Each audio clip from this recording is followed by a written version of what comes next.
नमस्कार। नेपाल टेलिभिजन समाचारमा स्वागत छ। म राजेन्द्र राज तिमिल सिन्हा। म अनिता बिन्दु। सुरुमा प्रमुख समाचार।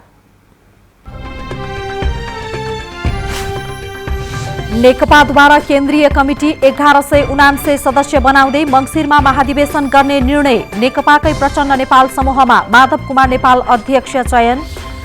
आफ्नो पार्टी जिम्मेवार भएर अगाडि बढ्ने कांग्रेस सभापति देउबाको मन्तव्य। जनता समाजवादी पार्टीद्वारा कानून र सडक दुवै ठाउँमा जाने निर्णय।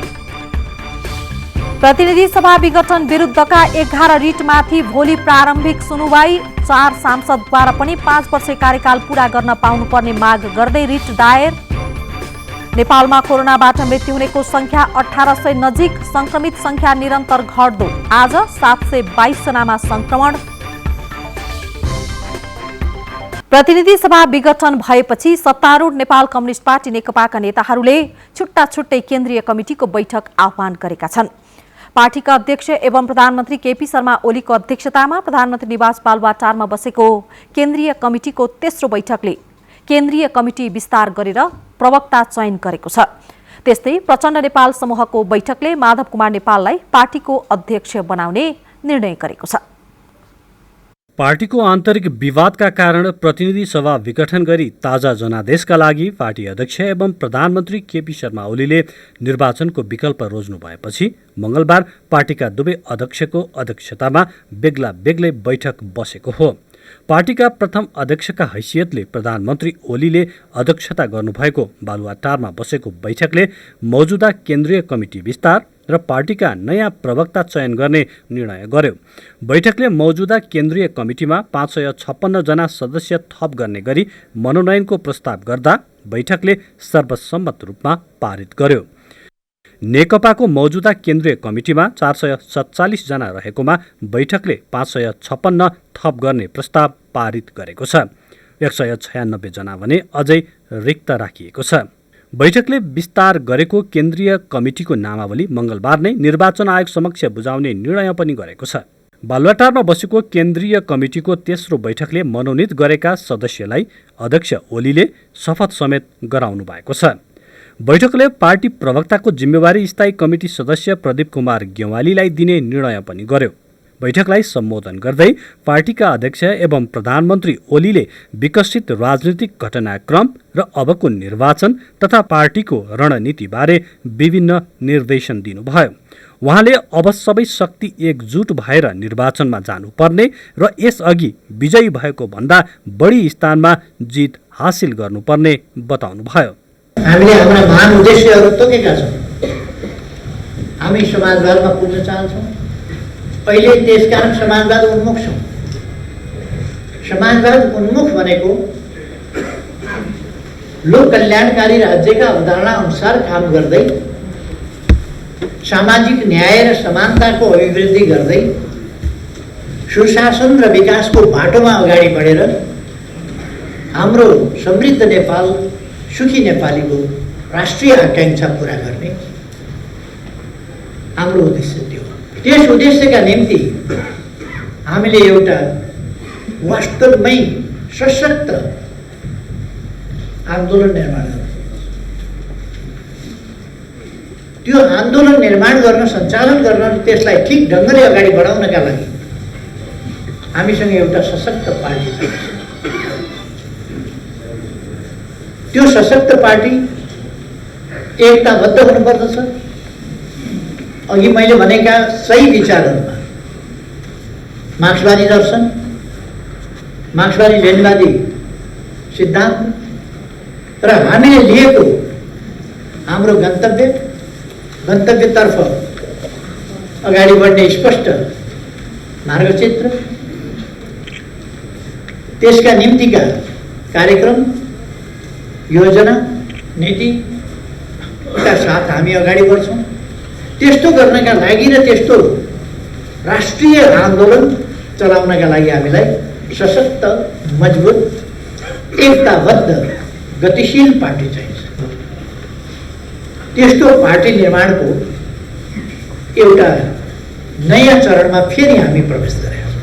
महासचिव विष्णुप्रसाद पौडेलले सञ्चालन र स्थायी कमिटिका सदस्य टोप बहादुर रायमाझीले स्वागत गर्नुभएको बैठकले केन्द्रीय कमिटिको अर्को बैठक यही पुस 9 गते बिहिबारका लागि तय गरेको छ भने 2078 मङ्सिर 2 गते पार्टीको महाधिवेशनको मिति तोकेको छ।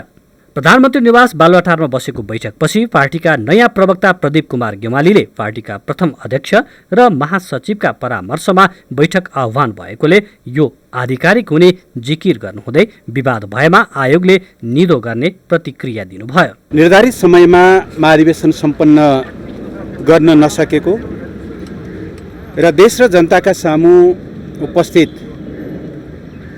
महत्त्वपूर्ण कार्यभारहरूमा ध्यान केन्द्रित गरेर राज्यको नेतृत्व गर्ने जुन एउटा ऐतिहासिक अवसर नेपाल कम्युनिस्ट पार्टीलाई प्राप्त छ त्यसलाई ड्राइभ गर्ने गरी अगाडि बढाउने सन्दर्भमा कमिटी आफ्नै केही समस्याहरूमा अल्झिएको स्थितिलाई ध्यानमा राखेर परिवर्तित सन्दर्भमा नयाँ दायित्व पुरा गर्ने हिसाबले केन्द्रीय कमिटीलाई विस्तार गर्नुभएको छ। पार्टीको पहिलो अध्यक्षको हैसियतले कमरेड केपी शर्मा ओलीले। उता पार्टीका अर्का अध्यक्ष पुष्पकमल दाहाल प्रचण्डको अध्यक्षतामा काठमाडौँको एक पार्टी प्यालेसमा प्रचण्ड नेपाल समूहका नेताहरूको बैठक बसेको छ। बैठकले नेता माधव कुमार नेपाललाई अध्यक्षमा नियुक्त गर्ने निर्णय पनि गर्यो। यसैगरी स्थायी समितिमा भूतपूर्व सभामुख कृष्ण बहादुर महरालाई नियुक्त गर्ने निर्णय पनि गरेको छ। बैठकपछि पत्रकारहरूसँग कुरा गर्दै प्रवक्ता नारायण काजी श्रेष्ठले बैठकमा 447 मध्ये 315 जना केन्द्रीय सदस्यहरूको उपस्थिति रहेको जानकारी दिनुभयो। पार्टीको आन्तरिक समस्या र समाधानका बारेमा स्थायी कमिटीका बैठकमा अध्यक्ष कमरेडद्वारा प्रस्तुत प्रस्तावहरू छलफल र निष्कर्षका लागि केन्द्रीय कमिटीका सबै सदस्यहरूलाई वितरण गरिएको छ। उक्त प्रस्तावमाथि बैठकले आवश्यकता अनुसार छलफल गरी निर्णय लिनेछ। प्रचण्ड नेपाल समूहले केन्द्रीय कमिटीको अर्को बैठक बिहिबार 11:30 बजेको लागि बोलाएको छ। पार्टीभित्रको आन्तरिक विवादका कारण प्रतिनिधि सभा भङ्ग भएर समय अगावै निर्वाचनको घोषणा भएपछि त्यसको सकारात्मक र नकारात्मक पक्षको आफ्ना दृष्टिकोणबाट व्याख्या र विश्लेषण भइरहेका छन्। तर मुलुककै ठूलो र सत्तारूढ दलभित्रको विवाद चाँडै समाधान हुने र अहिलेको विवादले चाँडै राजनैतिक निकास पाउनेमा आम नागरिक भने आशावादी छन्। नेपाली कांग्रेस केन्द्रीय कार्य समितिको बैठकमा पार्टी सभापति शेरबहादुर देउवाले प्रधानमन्त्री केपी शर्मा ओलीको कदमलाई असंवैधानिक अधिनायकवाद तथा निरङ्कुशतातर्फ उन्मुख भएको भन्दै आफ्नो पार्टीले नै जिम्मेवार भएर अभिभावकीय भूमिका निर्वाह गर्नुपर्ने धारणा राख्नु भएको छ। बैठकमा विषय प्रवेश गर्नुहुँदै सभापति देउवाले यस्तो धारणा राख्नु भएको हो। त्यसैगरी वरिष्ठ नेता रामचन्द्र पौडेलले संविधानको मर्म विपरीत प्रधानमन्त्रीले प्रतिनिधि सभा भङ्ग गरेकोमा दह्रो ढंगले विरोध गर्नुपर्ने धारणा राख्नु भएको छ। नेपाली कांग्रेस एकताबद्ध भएर वर्तमान परिस्थितिको बारेमा गम्भीर र गहिरो ढंगले छलफल र विश्लेषण गरेर संविधान र संघीय लोकतान्त्रिक गणतन्त्रको रक्षा गर्ने गरी कांग्रेसले निर्णय गर्ने प्रवक्ता विश्वप्रकाश शर्माले बताउनुभयो। सबैका कुरा सुनेर देशका लागि सही मार्ग प्रशस्त गर्ने गरी जुन मार्ग प्रशस्त गर्दै गर्दा त्यसले संवैधानिक रूपमा संविधानको सुरक्षाको लागि सम्वर्धनको लागि राजनीतिले एउटा सही मार्ग लिनका लागि र मुलुकको लोकतन्त्र चाहिँ संरक्षित सुरक्षित हुन्छ भन्ने कुराको आश्वस्त गर्नका लागि नेपाली कांग्रेस पार्टीले अभिभावकत्वको भूमिका गर्नुपर्छ। त्यसैले साथीहरूले खुलेर यसमा छलफल गरौँ र त्यसपछि एउटा उचित निष्कर्षमा पुगौँ भन्ने पार्टीको वरिष्ठ नेताले पनि सभापतिजीको मन्तव्यपछि त्यो राख्नु भएको छ। आजको बैठकमा केन्द्रीय सदस्य महेश आचार्य, डाक्टर नारायण खड्का र एनपी साउदले आफ्नो धारणा राख्नु भएको छ। नेपाली कांग्रेस केन्द्रीय समितिको बैठक भोलि 1 बजे बस्ने गरी स्थगित भएको छ। जनता समाजवादी पार्टी नेपालले प्रधानमन्त्रीले चाल्नु भएको कदमको विरोध गर्ने निर्णय गरेको छ। प्रधानमन्त्रीले संसद विघटन गरेको प्रति आपत्ति जनाउँदै जनता समाजवादी पार्टी नेपालको केन्द्रीय कार्य समितिको आज बसेको बैठकमा पार्टीका अध्यक्ष उपेन्द्र यादवले विरोधका कार्यक्रम प्रस्तुत गर्नुभएको थियो। नेताहरूको राय सुझाव सङ्कलन गर्दै प्रधानमन्त्रीको कदमप्रति कानुनी उपचार, सडक आन्दोलन र संसदका प्रतिनिधि मार्फत विभिन्न तरिकाले विरोध गर्ने निर्णय भएको जनता समाजवादी पार्टी नेपालका नेता राजेन्द्र श्रेष्ठले जानकारी दिनुभयो। बहुमत सांसदहरूले चाहिँ हस्ताक्षर गर्न पनि बुझाउन सकिन्छ। एउटा चाहिँ संसदीय लडाइँ यहाँबाट सुरु हुन्छ र दोस्रो चाहिँ अब हिजो संयुक्त सङ्घर्षको लागि भनेर चाहिँ नेपाली कङ्ग्रेसको कार्यालयमा अब नयाँ ढङ्गको संयुक्त जनआन्दोलनको आवश्यकता छ भन्ने ठहरका साथ 3 पार्टीले गरिसकेकै छ। अब त्यस दिशामा पनि हामी जान्छौँ। पछिल्लो राजनीतिक घटनाक्रमबारे दलहरू औपचारिक धारणा बनाउन छलफलमै छन्, तर प्रतिनिधि सभाको विघटन र नयाँ निर्वाचनको मिति घोषणाबारे राजनीतिक दलका नेता र संविधानविदबाट मिश्रित प्रतिक्रिया आएका छन्। प्रतिनिधि सभा विघटन तथा निर्वाचनको घोषणा गरिएपछि सबै राजनीतिक दलहरू आन्तरिक छलफलमा रहेका छन्। प्रधानमन्त्री केपी शर्मा ओलीको पछिल्लो कदमका सम्बन्धमा दलहरूबाट मिश्रित प्रतिक्रियाहरू आइरहेका छन्। नेपाल मजदुर किसान पार्टीले यसलाई प्रधानमन्त्री ओलीले बाध्यतावश उठाएको कदमका रूपमा लिएको छ। अध्यक्ष नारायणमान बिजुक्छे सरकार सञ्चालनमा नेकपा भित्रैबाट आएको पटक पटकको अवरोधका कारण प्रधानमन्त्रीले सो कदम चालेको बताउँदै अब मुलुक नयाँ जनादेश लिनेतर्फ अग्रसर हुनुपर्ने बताउनुभयो। संसारका सबैजसो देशहरूमा प्रधानमन्त्री या राष्ट्रपतिलाई त्यस्तो अधिकारहरू दिएको हुन्छ। कथम कदाचित देशलाई चल्न नदिएको खण्डमा पार्टीभित्रको झगडाले अथवा प्रतिपक्षीहरूले त्यस्तो भयो भने देशलाई जोगाउनको निम्ति त्यो अधिकार दिनैपर्छ, हुनैपर्छ। संविधानमा पनि अविश्वासको प्रस्ताव राख्न सक्ने छ, त्यो राखेन। दोस्रो कुरो विश्वासको मत जाहेर खोज्नुपर्ने हो, त्यो पनि भएन। त्यो नगरिकन घेराबन्दीमा परेको भने अहिले थाहा भयो हामीलाई। आपसमा झगडा नगरौँ, कुरो पनि नगरौँ भनेपछि जनता शिक्षित हुँदैन नि त। तिनीहरूले त आफ्नो पार्टीको अनुशासनको कारणले भनेन नि, जनताको बिचमा आएन नि बेमानी कसले गर्यो भन्ने कुरा अब आउँछ। यसरी जनता राजनीतिक रूपले शिक्षित हुन्छ। यसले यदि चुनाव नगरिकन खुरुको हामी 4 जना मिलेर फेरि अर्को सरकार बनाऊँ भनेको भएदेखि जनतालाई थाहा पनि नहुने बेमानको र असल मान्छेको भन्ने कुरा अब यसले जनताले थाहा हुन्छ। संविधानविद तथा भूतपूर्व सभामुख दमननाथ ढुङ्गाना समेत प्रधानमन्त्रीलाई संसद विघटन गरी नयाँ निर्वाचनमा जाने विशेषाधिकार रहने बताउनुहुन्छ। परिस्थितिको परिणाम हो यो।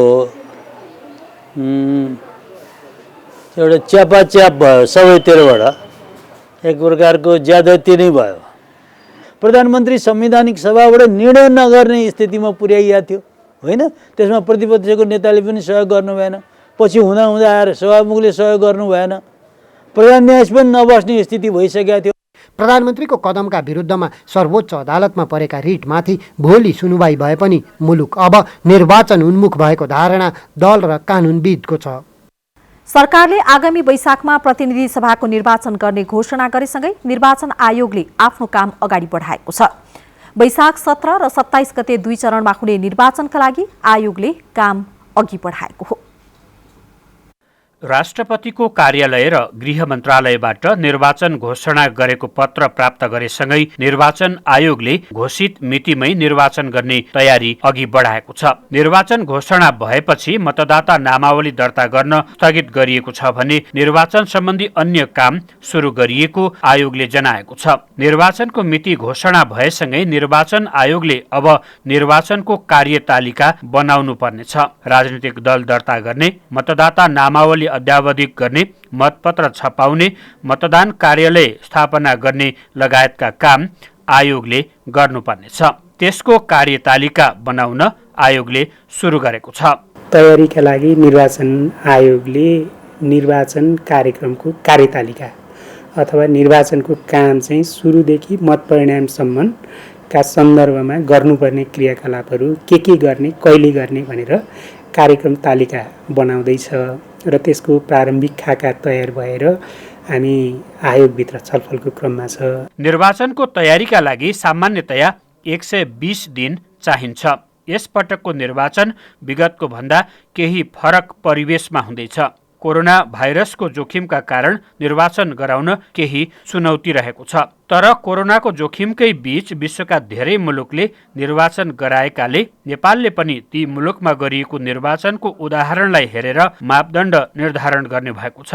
कोरोनाकै बीचमा पनि विश्वका कतिपय देशहरू झन्डै 2 दर्जन लगभग 18भन्दा बढी देशहरूले निर्वाचन सम्पन्न गरेको अवस्था छ र त्यो देशहरूले सम्पन्न गर्दा पालन गरेका मापदण्डहरू पनि हाम्रा लागि एउटा सिकाइको रूपमा रहन सक्छ।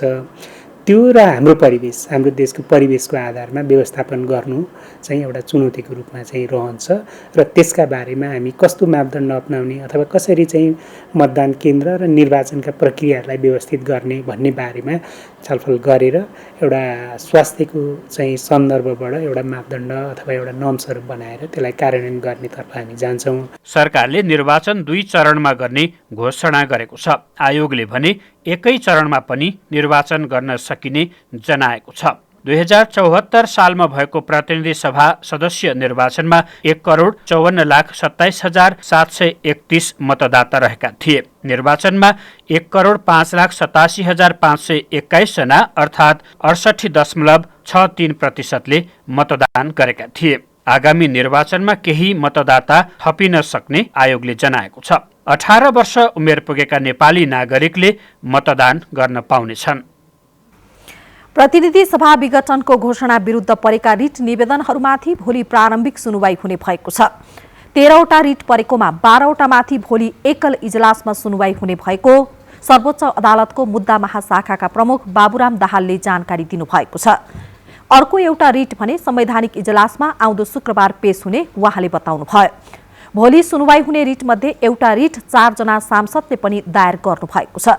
रिट दायर गर्ने सांसदमा देव गुरुङ, कृष्णभक्त पोखरेल, शशि श्रेष्ठ र रामकुमारी झाँक्री हुनुहुन्छ। 5 वर्ष जनताको सेवा गर्न भनी निर्वाचित भएकोमा विघटनका कारण जनताको सेवा गर्न नपाउनु मौलिक हकको हनन भएको भनी उहाँहरूले रिट दायर गर्नु भएको हो।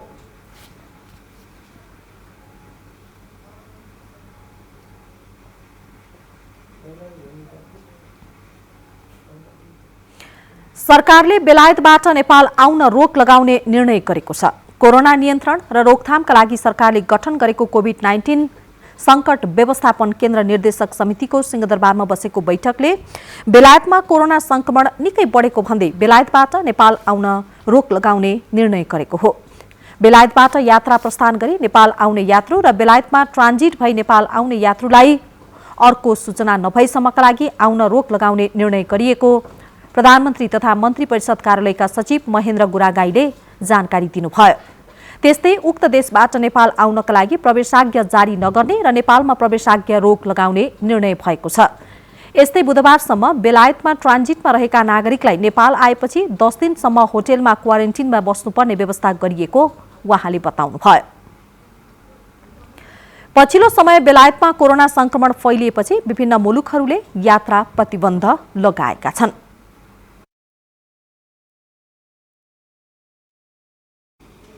पछिल्लो 24 घण्टामा नेपालमा कोरोना संक्रमणबाट थप 3 जनाको मृत्यु भएको स्वास्थ्य तथा जनसङ्ख्या मन्त्रालयले जनाएको छ।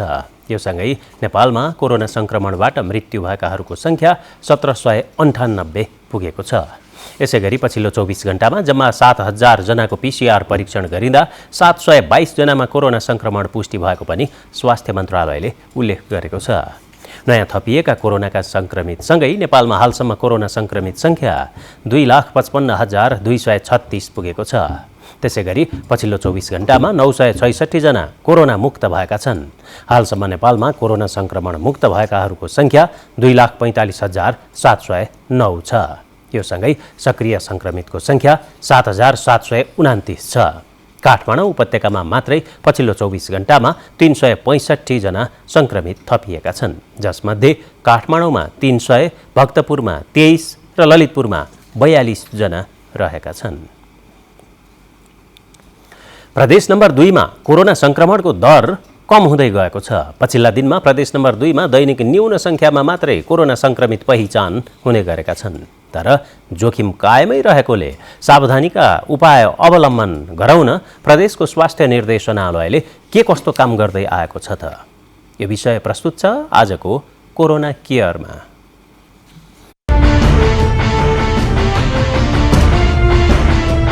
चार महिना अघिसम्म प्रदेश नम्बर 2 का 8वटै जिल्ला कोरोना भाइरसको संक्रमणबाट अति प्रभावित थिए। सबै जिल्लामा दैनिक जसो संख्यामा संक्रमित पहिचान हुने गरेका थिए। तर अहिले संक्रमण दर न्यून देखिएको छ। अहिले प्रदेशभरमा दैनिक 10 देखि 20 जनासम्म मात्र संक्रमित भेटिने गरेका छन्। संक्रमण दर कम भए पनि जोखिम भने टरेको छैन। अझ चिसोको समयमा संक्रमण पुनः बढ्न सक्ने आकलन गरेर सतर्कता अपनाउन प्रदेश स्वास्थ्य निर्देशनालयले आम नागरिकलाई अपिल गर्दै आएको छ। मोड अफ ट्रान्समिसन त्यही हो, यो चाहिँ नि अब यो ड्रपलेट्सबाट सर्छ हैन, यो कन्ट्याक्टबाट सर्ने ड्रपलेट्सबाट सर्ने रोग हो। त्यसकारणले गर्दाखेरि चाहिँ नि जोखिम छ।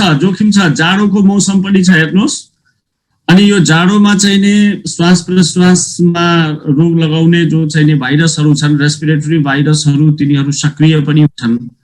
त्यसकारणले गर्दाखेरि झन् भिडभाड बढ्यो भने त बढ्ने संक्रमण दर बढ्ने चाहिँ नि अवस्था चाहिँ नि रहन्छ हैन, बढ्छ। त्यसकारणले गर्दाखेरि यो चिसोको मौसम सम्मलाई चाहिँ नि हामीले पनि भनिरहेका छौँ चाहिँ विभिन्न माध्यमहरूबाट। अब यहाँहरूको चाहिँ नि जो विभिन्न माध्यमहरू, विभिन्न मिडियाहरूबाट हामीले स्वास्थ्य कर्मीहरूलाई, सबै सेक्टरलाई भनिरहेछौँ यो चिसो मौसम रहन्जेल अझ बढी भनौँ न सतर्कता अपनाउन जरुरी छ भनेर भनिरहेछौँ। जोखिम छ, अहिले पनि जोखिम छ। कोरोना संक्रमण बढ्न नदिन प्रदेशका सबै जिल्लामा स्वास्थ्य मापदण्डको पालनामा कडाई गरिए पनि पूर्ण रूपमा पालना हुन सकेको छैन। जनस्वास्थ्यका मापदण्डको पालना गराउन सबै वडामा स्वास्थ्यकर्मी, स्वयंसेविका, आमा समूह लगायतलाई सक्रिय बनाइएको छ।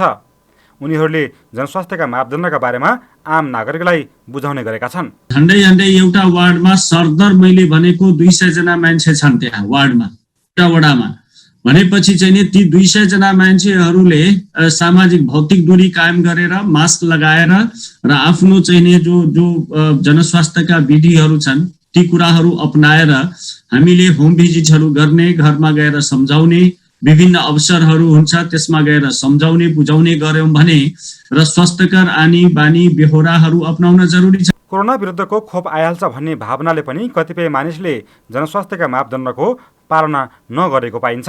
तर यो खोप नेपालमा कहिलेदेखि उपलब्ध हुन्छ भन्ने यकिन छैन। खोप आइहाले पनि तत्काल कोरोनाको जोखिम पूर्ण रूपमा हट्ने सम्भावना नरहेको भन्दै नागरिकलाई सचेत बनाइने गरेको छ। खोप आउने कुरा पनि छ, तर पनि चाहिँ नि कम्तीमा 70-75% मान्छेहरू इम्युन नभएसम्म, रोग प्रतिरोधात्मक क्षमताको विकास नभएसम्मको लागि त यो विधिहरू चाहिँ नि अपनाइराख्नुपर्छ। किन भन्दाखेरि यसलाई नियन्त्रण गर्नको लागि कम्तीमा पनि 70-75% चाहिँ नि हर्ड इम्युनिटी, कम्युनिटीको ओभरअल इम्युनिटी चाहिँ नि बढाउनु पर्ने हुन्छ।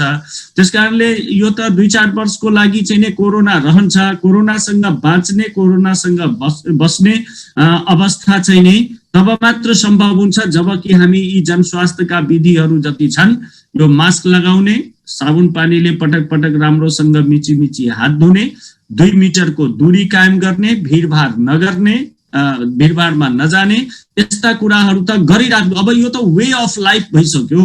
जनस्वास्थ्यका मापदण्डको पालना गर्दा कोरोना संक्रमणबाट मात्र नभई अन्य सरुवा रोगबाट पनि बच्न सकिनेछ। अहिले यो प्रदेशमा विगतको तुलनामा अन्य सरुवा रोगको संक्रमण पनि कम देखिएको छ। यसले गर्दा जनस्वास्थ्यका मापदण्डको पालनालाई आचरणसँग जोड्न प्रदेश स्वास्थ्य निर्देशनालयले अपिल गर्दै आएको छ। सङ्घ, प्रदेश र स्थानीय तहबीचको समन्वयमा काम गर्दा संक्रमण कम गर्न सकिएको हो। तिनै तहका सरकार बीचको समन्वय र सहकार्य जारी राखेर आगामी दिनमा संक्रमणको जोखिम अझ कम गर्न सकिने विश्वास लिएको छ।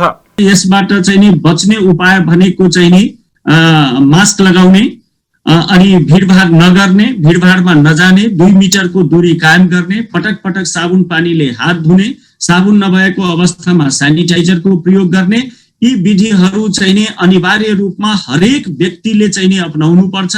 यसबारे अरूलाई पनि सिकाउनु पर्छ, यसलाई तागेदा पनि गर्नुपर्छ, झकझकाइ राख्नुपर्छ। रिलक्टेन्ट भयो भने र हामीले असावधानी अपनायौँ भने यो जाडोको मौसम छ, यसमा अन्य सरुवा रोगहरू चाहिँ श्वास प्रश्वासका अन्य रोगहरू पनि चाहिँ सर्न सक्छन्। कोभिड चाहिँ झन् जोखिम भएर चाहिँ खतरा भएर आउन सक्छ। कोरोना संक्रमणको दर कम भए पनि जोखिम नहटेकाले मास्क लगाउने, भौतिक दूरी कायम गर्ने, भिडभाडमा नजाने र पटक पटक साबुन पानीले हात धुने बानीलाई निरन्तरता दिनुपर्छ। यस्ता सावधानीका उपाय अवलम्बन गर्न सके कोरोनाको संक्रमणबाट मात्र होइन अन्य संक्रामक रोगबाट पनि धेरै हदसम्म जोगिन सकिनेछ। केही दिन यता हुस्सु तथा शीतलहर चलेको कारण चिसोले रौतहटको जनजीवन प्रभावित बनेको छ। बाक्लो हुस्सुका कारण बिहान पूर्व पश्चिम राजमार्ग तथा गौर चन्द्रपुर राजमार्गमा सवारी साधन समेत कम चलिरहेका छन्। मुख्य बजार गौर, गरुडा, चन्द्रपुर, गढीमाई, कटहरिया लगायतमा सर्वसाधारणहरूको चहल पहलमा पनि कमी आएको छ। चिसोबाट ग्रामीण भेगका अति विपन्न ढाँगड, डुम, मुसहरहरू बढी प्रभावित भएका छन्। आजदेखि स्थानीय प्रशासनले सदरमुकाम गौर लगायत जिल्लाका मुख्य चोक, बस पार्क लगायतका स्थानमा दाउरा बाल्ने व्यवस्था गरेको छ।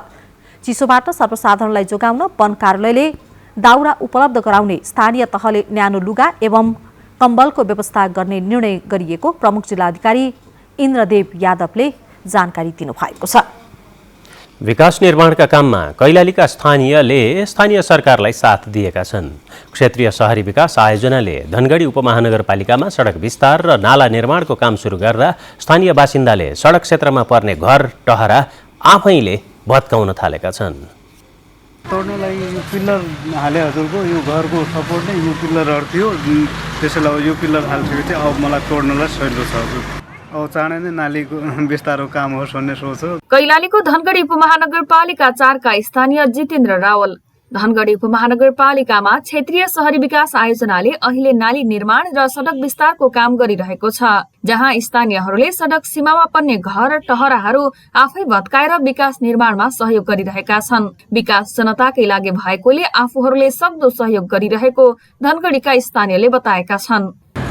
बाटो चाक्लो होस्, राम्रो होस् हैन, भोलि हामीलाई नि अप्ठ्यारो नहोस्, हामीलाई नि सजिलो परोस्।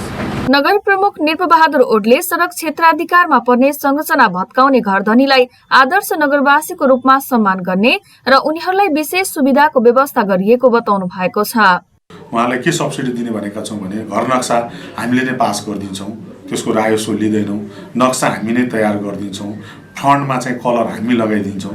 उहाँले डिसमेन्टल गर्न सक्नु भएन भने डिसमेन्टल गर्ने जिम्मा पनि हामीले लिन्छौँ र त्यो जमिनको तिर्नुपर्ने ट्याक्सहरू जो छ 1 वर्षलाई त्यो ट्याक्स पनि हामी नै तिर्दिन्छौँ, निःशुल्क गरिदिन्छौँ। क्षेत्रीय शहरी विकास आयोजना अन्तर्गत पहिलो चरणमा 7वटा सडक निर्माण हुने गरी 2077 साल असार 27 गते सम्झौता भएको हो। क्षेत्रीय शहरी विकास आयोजनाका प्रमुख महेश बहादुर सिंहले जनताको यस्तै सहयोग रहे समयमै काम सम्पन्न गर्ने बताउनु भएको छ। लगभग 10 किलोमिटरको हाराहारी बनाउँछौँ र ड्रेनेज 20 किलोमिटरको हाराहारीमा ड्रेन बनाउँछौँ। कतिपय ठाउँमा भइरहेका विकास निर्माणका काममा स्थानीयहरूको चर्को विरोध हुँदा र सहयोग नहुँदा काममा ढिलाइ हुने, जनताले अनाहकमा शास्ति खेप्नुपर्ने, आयोजना नै फिर्ता जाने लगायतका समस्याहरू देखिने गरेका छन्। तर धनगढी उपमहानगरपालिकामा स्थानीयले गरेको यो सहयोगले काम समयमै सम्पन्न हुने क्षेत्रीय शहरी विकास आयोजना कार्यालयले जनाएको छ। निर्मला खडायत, नेपाल टेलिभिजन, सुदूरपश्चिम प्रदेश, कैलाली। सडकमा आश्रित मानवहरूको राष्ट्रिय उद्धारका लागि मेची महाकाली यात्रा भोलिदेखि झापा प्रस्थान गर्ने भएको छ। मानव सेवा आश्रमद्वारा गरिने 1 महिने यात्राका समाजसेवीहरूलाई प्रधानमन्त्री केपी शर्मा ओलीले राष्ट्रिय झण्डाको पिन लगाएर विदाई गर्नुभयो। प्रधानमन्त्री केपी शर्मा ओलीले मानव सेवाको रक्षा गर्नु, सम्मान गर्नु र मानव सेवीलाई साथ दिनु आफ्नो कर्तव्य रहेको विचार व्यक्त गर्नुभएको छ। बेसहारा, अशक्त, असहाय, अनाथ, अभिभावकविहीन, सडकमा आश्रित मानवहरूको राष्ट्रिय उद्धार कार्यक्रमको 1 महिने मेची महाकाली यात्राको टोलीलाई विदाई एवं शुभकामना दिने क्रममा प्रधानमन्त्री ओलीले राज्यले गर्नुपर्ने सडकमा आश्रित मानवको उद्धार कार्य मानव सेवा आश्रमले गर्दै आएकोमा पवित्र कार्य गर्ने स्वयंसेवीहरूको योगदान उच्च स्तरको रहेको धारणा व्यक्त गर्नुभयो। उहाँले मानव सेवा र समाजसेवा जस्तो पवित्र कार्यको नयाँ पिढीले नेतृत्व लिनुपर्ने बताउँदै अनाथ र असहाय व्यक्तिको राहत र उद्धारका लागि सरकारले सक्दो सहयोग गर्ने बताउनुभयो। मानवताको रक्षा गर्नु, मानवताको सम्मान गर्नु, मानवलाई मानवीय जीवन दिनु मेरो कर्तव्य।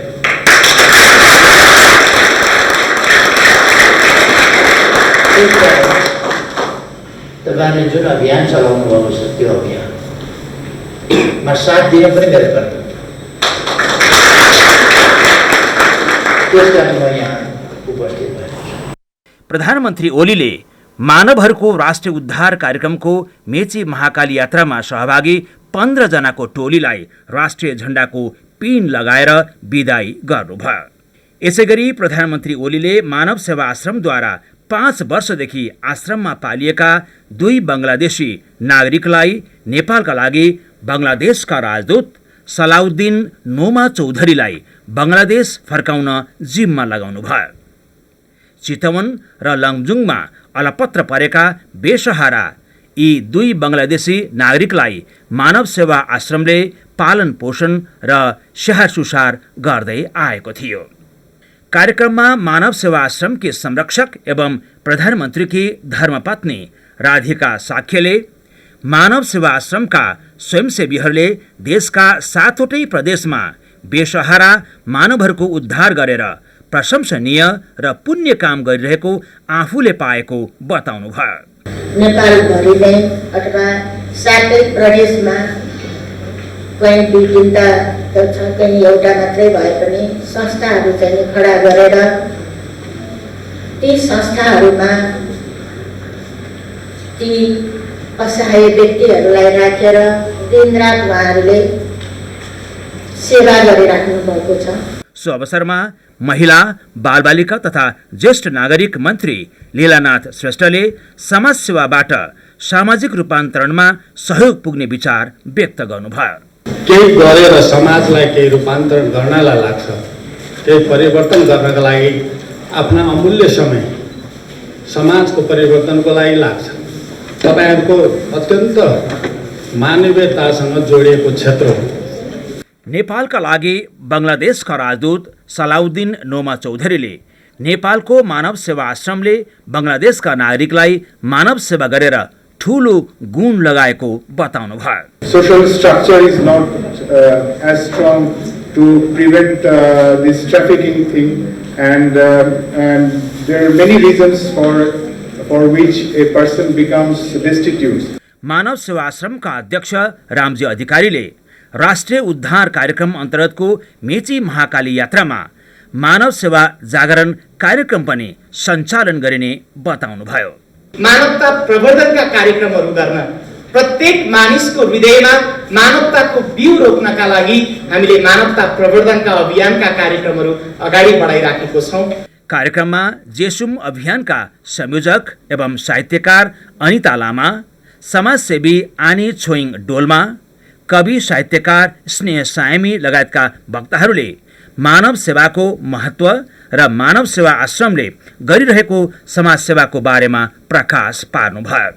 सडकमा आश्रित मानवहरूको 1 महिने राष्ट्रिय उद्धार कार्यक्रम अन्तर्गत करिब 400 त्यस्ता मानवहरूको उद्धार गरिने कार्यक्रम रहेको छ। मानव सेवा आश्रमको हाल 15 जिल्लामा 22वटा आश्रम स्थलहरू सञ्चालित छन् भने आश्रममा करिब 1100 बेसहारा मानिसहरू आश्रित छन्। क्यामेरामा शङ्कर बुढाथोकी र कुमार शर्माका साथ मनोहरी थापा, नेपाल टेलिभिजन, काठमाडौँ।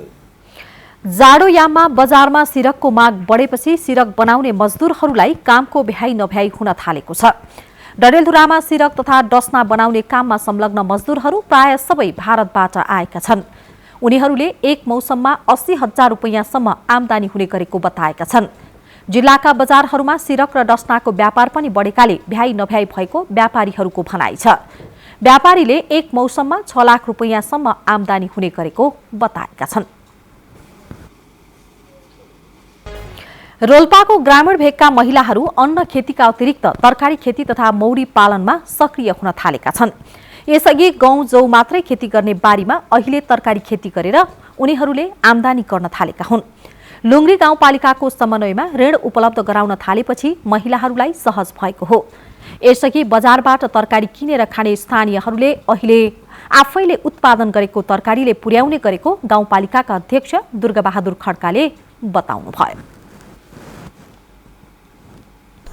हवस् त यसको साथै यो समाचार बुलेटिन यही सकिन्छ। तपाईँ नेपाल टेलिभिजन हेर्दै गर्नुहोला। नमस्कार।